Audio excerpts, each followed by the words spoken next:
आशीर्वादित केलेला आहे आणि विशेष करून त्याच्या वचनावर बोलण्यासाठी आज त्याने माझी निवड केली, म्हणून मी देवाला मनापासून धन्यवाद देते आणि विशेष आभार मानते आपल्या मंडळीचे आचार्य रेव्हरंड गिरीश गायकवाड आणि त्याचप्रमाणे मिशन आणि इव्हँजलिझम कमिटी चेअरमॅन मिस्टर संदीप तडके, ज्यांनी मला ही सुसंधी दिलेली आहे. देवाला पुन्हा एकदा धन्यवाद देते. वचनाकडे वळण्यापूर्वी आपण प्रार्थना करूया. पवित्र पवित्र सेनाधीश परमेश्वर, तुझ्या नावाला मान, महिमा आणि गौरव असो. देवबापाचा सुंदरसा दिवस तू आम्हा सर्वांसाठी आशीर्वादित केलेला आहेस, म्हणून आम्ही तुला धन्यवाद देतो. प्रभुराया, आज वचनातून पुन्हा एकदा तू आमच्याशी बोलणार आहेस. प्रभू परमेश्वराचे वचन तू आमच्यासाठी आणलेलं आहेस, ते आमच्या जीवनासाठी आशीर्वादित कर आणि ते ग्रहण करण्यासाठी आम्हा सर्वांच्या अंतःकरणाचा ताबा घे. प्रभू देवबापा, वचनावर बोलत असताना माझ्या ओठामुखाला स्पर्श कर आणि माझ्या मुखातून निघणारा प्रत्येक शब्द हा फक्त आणि फक्त तुझा असू दे. प्रभू परमेश्वरा, या मुखातून कोणतेही चुकीचे विधान येऊ देऊ नकोस. यासाठी माझ्या वाणीचे द्वार तू सांभाळ. ही लहानशी विनंती प्रभू येशू ख्रिस्त आमचा तारणारा याच्या नावाने केली, म्हणून तू ऐक. आमेन. यहेजकेल याच्या पुस्तकातील अध्याय 37 वचन 1 ते 14 आत्ताच वाचण्यात आलेली आहे आणि त्याचं टायटल पण एकदम वेगळं आहे, शुष्क अस्थींचे खोरे. यहेजकेल या पुस्तकात जर आपण वाचन केलं या पुस्तकाचं, तर आपल्याला दिसून येईल की अतिशय वेगवेगळ्या दृष्टांतांनी हे पुस्तक भरलेलं आहे आणि प्रकटीकरणाच्या आसपास बऱ्याच गोष्टी या पुस्तकामध्ये सांगण्यात आलेल्या आहेत. यहेजकेल याची परमेश्वराने संदेष्टा म्हणून निवड केली. संदेष्टा म्हणजे देवाचा संदेश सांगणारा, ज्याला उपदेशक, द्रष्ट्या, परमेश्वराचा निरोप्या असंही म्हटलं जातं. त्या काळामध्ये जुन्या पवित्र शास्त्रामध्ये जर आपण पाहिलं करारामध्ये, तर अनेक संदेष्ट्यांची परमेश्वराने निवड केलेली आहे. आणि तसंच खासद्यांच्या देशात बाबिलोन नगरीमध्ये खबार नदीच्या काठावर जेव्हा यहेजकेल बसलेला होता, तेव्हा त्याला परमेश्वराकडून पाचारण झालं. अध्याय 1 मध्ये याचं खूप सुंदर विवेचन केलेलं आहे की कसा पवित्र आत्मा त्याच्या जवळ आलेला आहे आणि त्या पवित्र आत्म्याने त्याला पाचारण केलेलं आहे देवाचा संदेश सांगण्यासाठी. यहेजकेल या शब्दाचा अर्थ आहे देव समर्थ करेल. देव समर्थ करेल. त्या काळामध्ये परमेश्वराला जे लोकांना सांगायचं होतं ते संदेष्ट्यांच्या मार्फत तो सांगत असे. मग देवदूतांमार्फत संदेशांना निरोप देणं किंवा स्वप्नांद्वारे किंवा दृष्टांताद्वारे परमेश्वर त्यांच्याशी बोलत असे. अगदी तसंच यहेजकेलला परमेश्वराने एक सुंदर दृष्टांत दिलेला आहे आणि तो दृष्टांत आहे शुष्क अस्थींचे खोरे. शुष्क अस्थी, अस्थी म्हणजे हाड, शुष्क म्हणजे अतिशय कोरडी झालेली. मनुष्य जेव्हा मृत्यू पावतो, मरण पावतो, त्याला पुरलं जातं. त्याचं शरीर, त्याचं मांस, त्याची त्वचा सर्व काही नष्ट होते आणि राहतो फक्त सांगाडा, हाडांचा सांगाडा. हा हाडांचा सांगाडा नष्ट व्हायला बराच वर्षांचा कालावधी लागतो. ती हाडं आधी विखुरली जातात, वेगवेगळे होतात शरीरातले भाग. त्याच्यानंतर त्याचा हळूहळू चुराडा व्हायला लागतो, तुटली जातात ती आणि मग ते एकदम विनाशाच्या मार्गावर येतं. त्याचा जेव्हा चुरा होतो आणि मग ते विलीन होतं. त्याला म्हटलेलं आहे शुष्क अस्थी. मरणातूनही अतिशय विदारक अशा मरणात गेलेलं अशा त्या अस्थी, ज्यांच्यासाठी जीवन नाहीच. कारण या अस्थी पुन्हा जिवंत होतील की निघून गेलेली, म्हणून त्यांना म्हटलेलं आहे शुष्क अस्थी. परमेश्वराने यहेजकेलला उचलून एका शुष्क अस्थींच्या खोऱ्यामध्ये आणून उभं केलं. यहेजकेल बघतो इकडे तिकडे, सगळीकडे त्याला हाडेच हाडे, हाडेच हाडे, सुकलेली हाडे दिसतात. त्याला आश्चर्य वाटतं, हे परमेश्वराने मला कुठे आणलंय? अतिशय शुष्क झालेली हाडे, विखुरलेली म्हटलेलं तिथे. पवित्र शास्त्रामध्ये वापरलेला शब्द आहे विखुरलेली हाडे. म्हणजे काय? सांगाडा विखुरलेला, कवटी एका ठिकाणी, हात पाय एका ठिकाणी, हातांची फासळी, छातीची फासळी वेगवेगळ्या ठिकाणी, अशी विखुरलेली ही हाडे होती. आणि त्या ठिकाणी परमेश्वर यहेजकेलला घेऊन आलेला आहे. आता परमेश्वर यहेजकेलला म्हणतो, यहेजकेल काय दिसतंय तुला समोर? यहेजकेल म्हणाला, देवा सगळीकडे शुष्क विखुरलेल्या अस्थी मला दिसत आहे. देवाने त्याला प्रश्न विचारला, ह्या अस्थी सजीव होतील का? यहेजकेलला माहित होतं की या जगामध्ये एकही असा व्यक्ती नाही, या जगामध्ये एकही असा मनुष्य नाही, या जगामध्ये एकही अशी शक्ती नाही जी या हाडांना सजीव करू शकते. पण त्याला हे माहित होतं की ज्या परमेश्वराने ही सृष्टी निर्माण केली, आदामाची फासळी काढून त्याच्यापासून नारी तयार केली, तो परमेश्वर हे नक्कीच करू शकतो. आणि तो परमेश्वराला म्हणतो, देवा फक्त आणि फक्त तुलाच माहित. बघा काय म्हणतो, फक्त आणि फक्त तुलाच माहित, कारण ते फक्त आणि फक्त परमेश्वरच करू शकतो. पण त्यासाठी परमेश्वराची इच्छा आवश्यक असते. जर त्याची इच्छा असेल तर तो जगामध्ये पाहिजे ते करू शकतो, कारण तो सामर्थ्यशाली परमेश्वर आहे, जिवंतांचा परमेश्वर आहे, ज्याने आपल्याला श्वास दिलेला आहे, तुम्हाला आणि मला सजीव केलेला आहे, तो परमेश्वर. आणि म्हणून परमेश्वर म्हणतो की आता तुला एक काम देतो मी, जा त्या अस्थींना संदेश दे की तुम्ही सजीव व्हाल, तुमच्यामध्ये जीवन येईल. जा. यहेजकेलने पहिला संदेश दिला.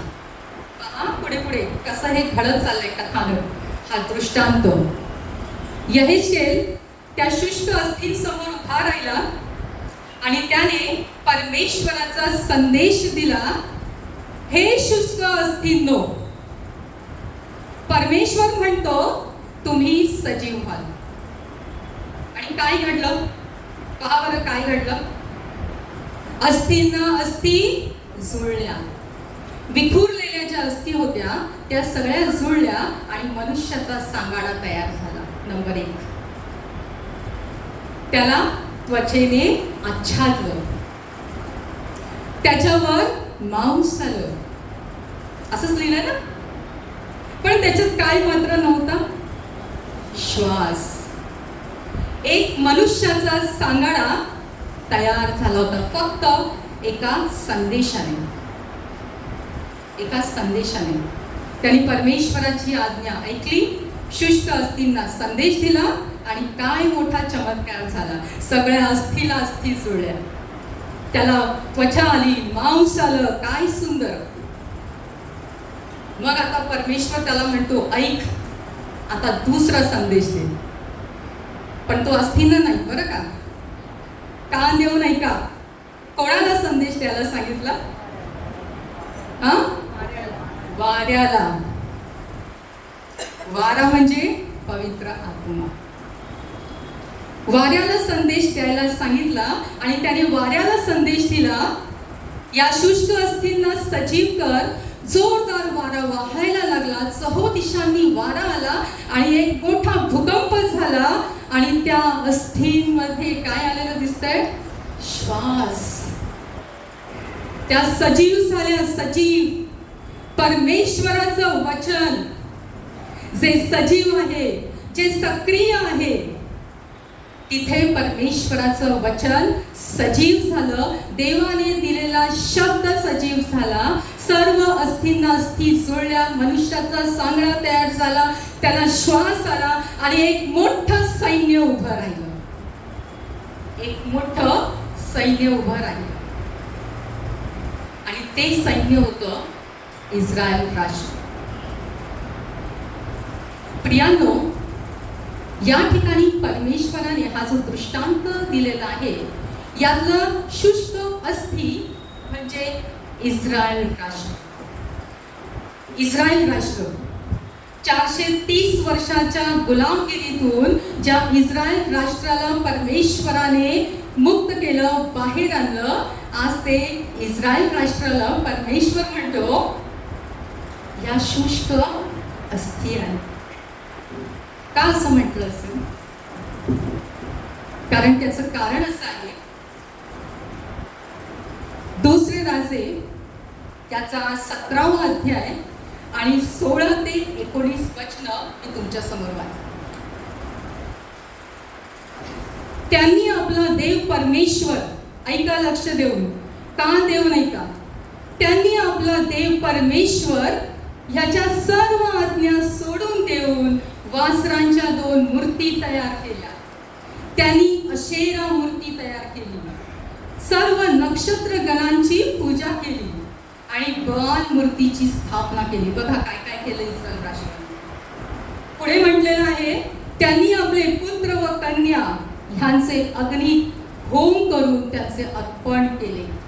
ते शकुन मुहूर्त पाहू लागले, जादूटोणा करू लागले आणि जे परमेश्वराच्या दृष्टीने वाईट ते सर्व ते करू लागले.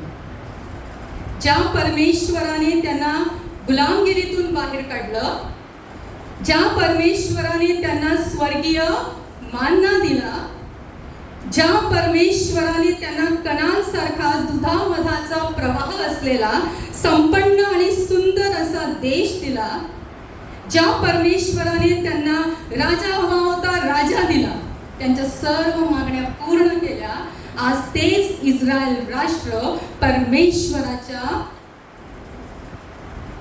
मागे उभे आहे. म्हणजे परमेश्वराकडे त्यांनी पाठ फिरवली, परमेश्वराला विसरून गेले आणि भलत्याच गोष्टींमध्ये अडकून पडलेले, पापाच्या दरीत, पापाच्या खाईमध्ये अडकत चालले. त्यांना माहिती आपला परमेश्वर किती सामर्थ्यशाली आहे. या जगामध्ये ज्या पण गोष्टी घडतात त्या केवळ आणि केवळ परमेश्वराच्या इच्छेनेच घडतात. तरी देखील परमेश्वराला ते विसरून गेले, देवाला ते फितूर झाले, असा शब्द वापरलाय यहेजकेलमध्ये. फितूर. ज्या परमेश्वराने त्यांच्यावर एवढी प्रीती केली त्या परमेश्वराला त्यांनी सोडून दिलं. किती दुःखी झाला असेल तो, किती खिन्न झाला असेल तो. आणि तो म्हणतोय, पहा हे इस्रायल राष्ट्र पहा.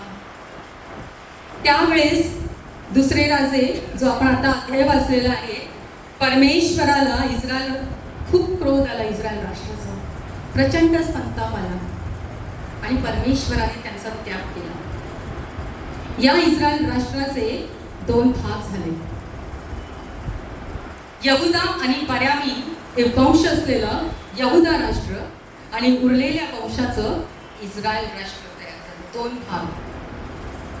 अशुरांनी इस्रायल राष्ट्रावरती स्वारी केली आणि इस्रायल लोकांना आपल्या ताब्यात केलं आणि त्यांना बंदिवान केलं. आणि हे इस्रायल राष्ट्र अशूर साम्राज्यामध्ये त्यांच्या संस्कृतीप्रमाणे राहू लागले. देवाचं पण करायचंय, त्यांचं पण करायचंय आणि अगदी मिश्र समुदाय तयार झाला. उरला होता यहुदा वंश. बाबिलोन येथील राजा नबुखदनेस्सर याने या यहुदा वंशावरती काय केलेलं आहे, आक्रमण केलेलं आहे.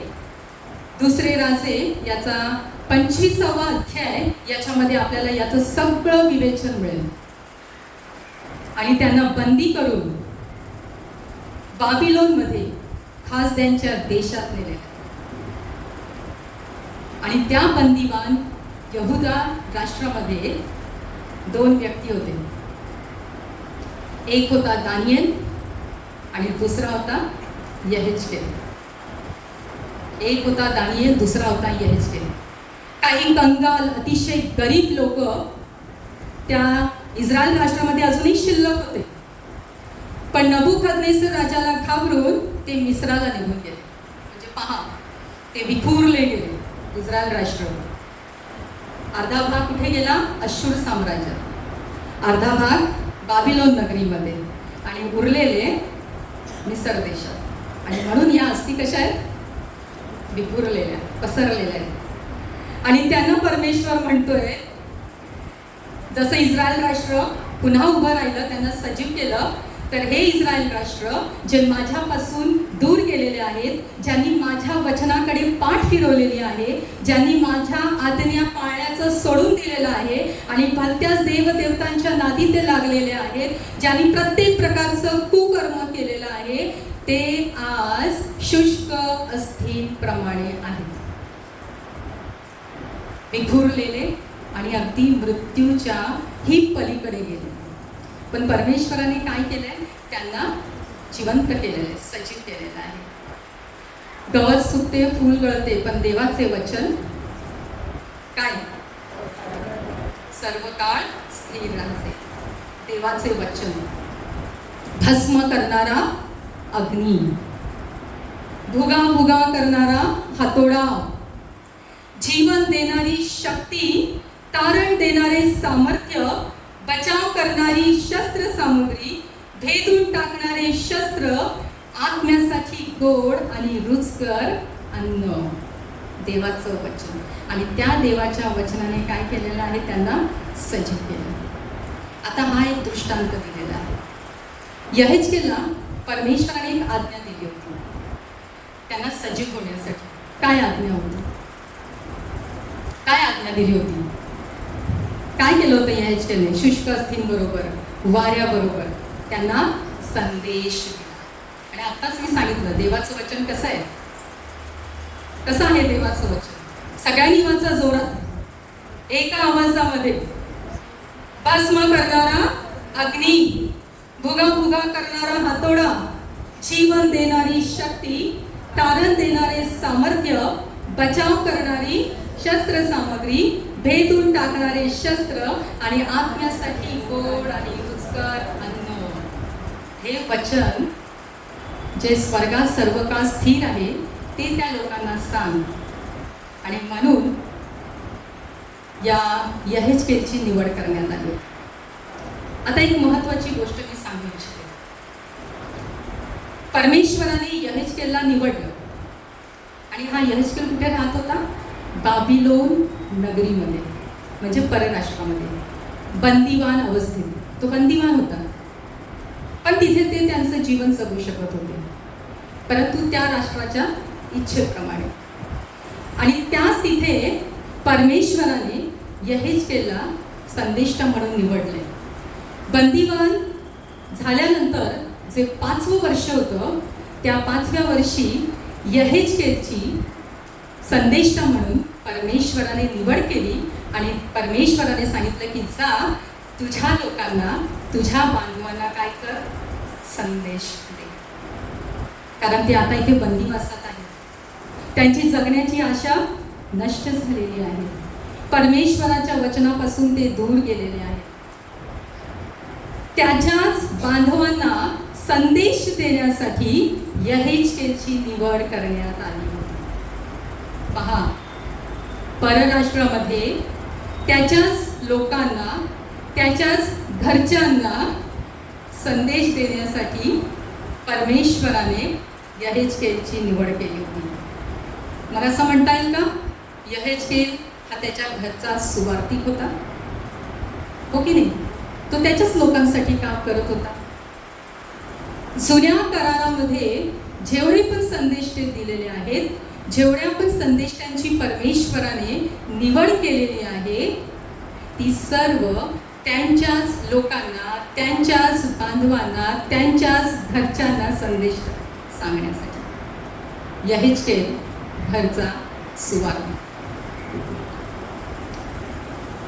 त्यानंतर इथे तर नवा जन्म सांगितलेला आहे की इस्रायल राष्ट्राला नवा जन्म मिळाला देवाचं वचन ऐकून. नवा जन्म म्हणजे देहाची सर्व कर्म मरून जातात आणि एक नवी उत्पत्ती तयार होते, एक नवा माणूस तयार होतो. त्याला म्हटलेलं आहे नवा जन्म. एक सुंदरसं उदाहरण आहे बाबा पद्मनजी.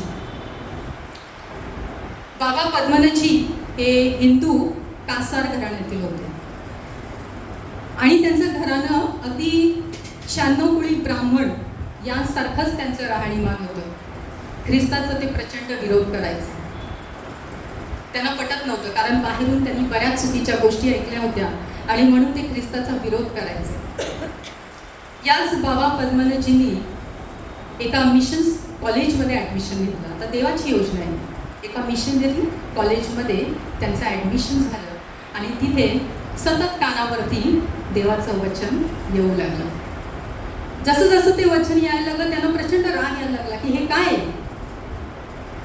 हे काय करतायत, सारखं सारखं मला देवाचं वचन सांगतायत.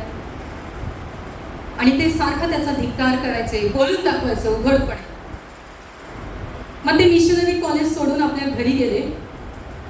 घरी आल्यानंतर त्यांच्या घरामध्ये सगळे व्रतवैकल्य चालू होते, सगळ्या पूजापाठ चालायच्या आणि का कोणास ठाऊक त्यांना कसं तरी व्हायला लागलं. त्या परिस्थितीमध्ये त्यांना त्रास व्हायला लागला या गोष्टीचा आणि त्यांनी संपूर्ण त्यांचं धर्मग्रंथ वाचून काढलं. पण त्यांना कुठे मनशांती मिळाली नाही. त्यांना वाटलं की काहीतरी तिकडे आहे त्या मिशनरी कॉलेजमध्ये. ते पुन्हा तिकडे गेले. त्यांनी पूर्ण पवित्र शास्त्र वाचलं, सगळं पिंचून काढलं आणि शेवटी त्यांना कळलं की हाच खरा देव आहे. व्रतवैकल्य, पूजापाठ या सगळ्या थवतांड आहे, सगळं खोटं आहे, हा खरा देव आहे. त्यांनी घरच्यांच्या विरोधात जाऊन स्वतःचा बत्तिस्मा केला आणि रेव्हरंड म्हणून एका चर्चमध्ये त्यांनी सेवा देखील दिलेली आहे. देवाला धन्यवाद असो की ह्याला म्हणतात नवा जन्म. मदर टेरेसा एक आयरिश महिला, पवित्र शास्त्र वाचलं आणि तिला कळलं ख्रिस्त म्हणजे प्रीती. God is love. ख्रिस्त म्हणजे प्रीती आणि ती प्रीती मला या संपूर्ण जगामध्ये द्यायची आहे. त्यांना त्या ध्येयाने गाठून काढलं. सगळं शरीराची जी कर्म होती, जगिक जीवन सगळ्यांचा त्यांनी त्याग केला आणि एकच ध्येय समोर ठेवलं, जो अनाथ समोर येईल, जो दुःखी समोर येईल, जो पीडित समोर येईल, मला त्याच्यावर प्रीती करायची कारण माझा देव मला ते सांगतो. आणि त्यांनी आपलं जीवन त्याच्यासाठी समर्पित केलं. नवा जन्म. मागच्या वेळेसच आपण पाहिलं नाही का, शौलाचा काय झाला, पाऊल देवाचं वचन ऐकलं, देव त्याच्याशी बोलला, ऐकलं, सगळी वाईट कृत्य सोडून दिली आणि परमेश्वराच्या मागे चालायला लागले. पेत्र घाबरट होता, लाजाळू होता, देवाचं वचन ऐकलं, सर्व सोडून दिलं फक्त आणि एकदम स्ट्रॉंग मजबूत झाला आणि देवाच्या वचनात चालू लागला. असं हे देवाचं वचन आहे जे आपल्याला नवा जन्म देतं. आपली दैहिक सर्व ज्या गोष्टी आहेत त्या मारून टाकतो आणि आत्म्यामध्ये आपल्याला जिवंत करणारं असं देवाचं वचन. आणि हा यहेजकेल काय करत होता, आपल्या घरच्या लोकांना हे देवाचं वचन सांगत होता, परमेश्वराजवळ त्यांना आणत होता. त्यानंतर प्रत्यक्ष परमेश्वरच या जगात आलेला आहे ख्रिस्ताच्या रूपाने. आणि ख्रिस्ताने मग एक मोठे आपल्याला घोषणा केली मत्तेच्या 28व्या अध्यायामध्ये की जा आणि संपूर्ण सृष्टीला सुवार्तेची घोषणा करा. म्हणजे 2 प्रकारच्या सुवार्ता आहेत. एक म्हणजे घरातली सुवार्ता आणि दुसरी संपूर्ण जगात जाऊन सांगायची सुवार्ता. हो की नाही? आज समाजाची जेव्हा आपण परिस्थिती बघतो ना, एक ख्रिस्ती कुटुंब, तुमचं आणि माझं कुटुंब, काय दिसतं आपल्याला? फार कमी कुटुंब परमेश्वराच्या वचनामध्ये पुढे आलेले आपल्याला दिसतात. पण त्यातली मेजॉरिटी काय सांगते? भरपूर व्यस्त जीवन, नोकरीमध्ये व्यस्त, व्यवसायामध्ये व्यस्त आणि परमेश्वराच्या वचन ऐकायला, वाचायला, प्रार्थना करायला वेळ आहे. दुभंगलेली कुटुंब, पती पत्नी बोलत नाहीत, पती पत्नी वेगळे, व्यसनाधीनता, घरामध्ये व्यसनाधीनता, जिथे प्रभूचं वचन आहे तिथे व्यसनाधीनता कशी? बरोबर आहे ना? बरेचसे असे आपल्या कुटुंबातील व्यक्ती असतील जे परमेश्वराच्या वचनाकडे पाठ फिरवलेली आहे, ज्यांना देवाचं वचन वाचायला ऐकायला वेळ नाहीये, जे आज दुसऱ्या सणांमध्ये जाण्यामध्ये व्यस्त आहेत. दुसऱ्या हिंदू लोकांचे सगळे सण साजरे करण्यात आम्हाला आनंद आहे, तिकडे आम्ही जातीने हजर राहणार. पण आमच्या देवाचं काय हो?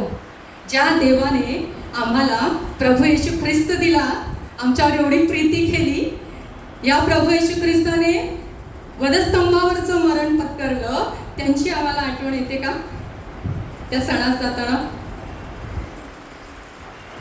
सांगा मला.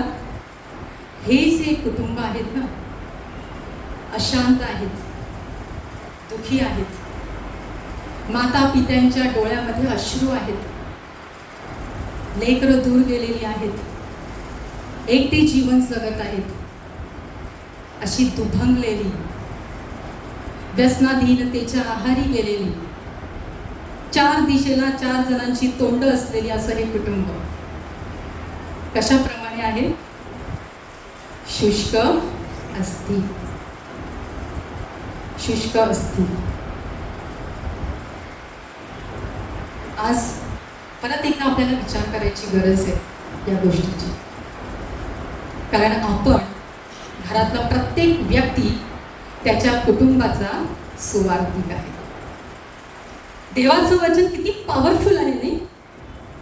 ते वचन आपल्याला, आपल्या मुलांना, आपल्या घरातल्या प्रत्येक व्यक्तीला सांगायचंय, आणि ती सुवार्ता आपल्या घरामध्ये पहिली गाजली पाहिजे. ख्रिस्त आपल्या घरामध्ये गाजला पाहिजे, आपल्या कुटुंबामध्ये गाजला पाहिजे, आपल्या घरातील प्रत्येक व्यक्तीच्या हृदयात गाजला पाहिजे.